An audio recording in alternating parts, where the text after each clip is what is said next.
Hi, this is Sandra Henry Stocker, author of the Unix as a Second Language blog on Network World. In this Linux tip, we're going to look at if-then-else commands.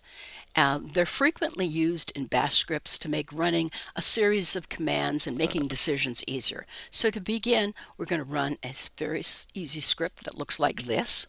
You can see it sets age equal to the first parameter that's provided with the script $1, and then we compare whatever's entered with 18, and if the number is greater than or equal to 18, we're going to echo adult. So here we're going to run it with a value of 27, and it says adult.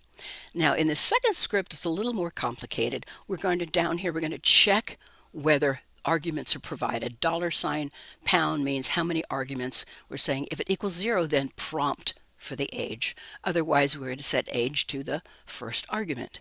And if age is greater than or equal to 18, we're going to echo adult. Otherwise, we're going to echo kid. And so I'm going to go ahead and run that one. Now I'm going to enter 57 as the age.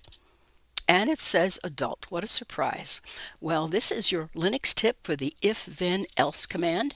If you have questions or would like to suggest a topic, please add a comment below. And don't forget to subscribe to the InfoWorld channel on YouTube.